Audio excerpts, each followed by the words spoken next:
Emmanuel সবাইকে। আজকে আমরা একটি পরিবারে এসেছি। এই পরিবারে একটি সন্তান আপনারা দেখতে পাচ্ছেন। তোমার নাম? সৌরভ যাদব। সৌরভ যাদব, জোরে বলুন। তার মুখ থেকে আজকে আপনারা একটু শুনবেন যে ওনার পাটা একটু যদি আপনারা দেখেন, ওর মুখ থেকে আজকে আপনাদের একটু শোনাতে চাই যে এটা কিভাবে হলো এবং ওর ট্রিটমেন্টটা কিভাবে চলতেছে। বলো। ট্রিটমেন্ট ওই বাবা ওর কাছ থেকে টাকা এনে তারপরে ট্রিটমেন্ট করতে আছে। আর তোমার পড়াশোনা করতেছো? হ্যাঁ। দর্শক, আপনারা শুনছেন যে ও পড়াশোনা করে, প্লাস ওর বাবা মানুষের কাছ থেকে অর্থ ধার এনে ওর ট্রিটমেন্ট করছে ঢাকা পঙ্গু হসপিটালে।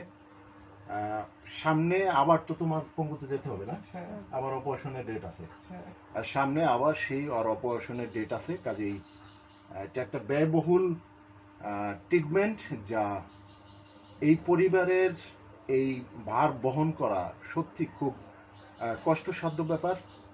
কাজেই যদি আপনাদের কারো হৃদয় সাড়া দেয় যে আপনারা এই পরিবারের পাশে বা এই ছেলেটির পাশে দাঁড়াবেন। আপনারা শুনেছেন যে সে পড়াশোনা করে, তার একটি সামনে সুন্দর ভবিষ্যৎ রয়েছে, যে তার এখনো অল্প বয়স, পড়াশোনা করে একদিন মানুষের মতো মানুষ হবে, পড়াশোনা শেষ করে সে একটি চাকরি করবে, এই পরিবারের হাল ধরবে, তার মা বাবাকে একটু ভালো রাখবে, এই পরিবারের সমস্ত খরচ বহন করার দায়িত্ব একদিন এই ছেলেটির মাথায় নিতে হবে।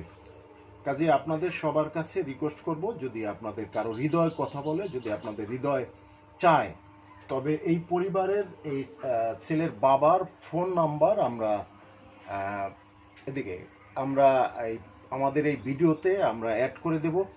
আপনারা ওনাদের সাথে ফোনে যোগাযোগ করে, ওনাদের বাড়িতেও ইচ্ছা করলে আপনারা আসতে পারেন, ফোন করে যোগাযোগ করতে পারবেন, যেন এই ছেলেটার যতটুক সম্ভব আপনাদের যে যা পারেন এই ছেলেটার পাশে দাঁড়াবেন। আর আমাদের রোমেন্ট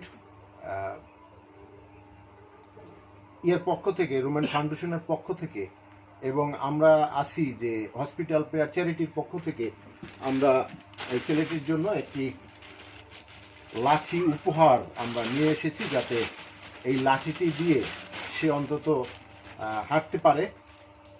তুমি এই লাঠিটি পেয়ে সন্তুষ্ট? হ্যাঁ। হ্যাঁ, হ্যাঁ। সন্তুষ্ট। হ্যাঁ। তা এইভাবে আপনারা যারা আছেন, আপনাদের কাছে আসলে বারবার রিকোয়েস্ট করছি যে এই ছেলে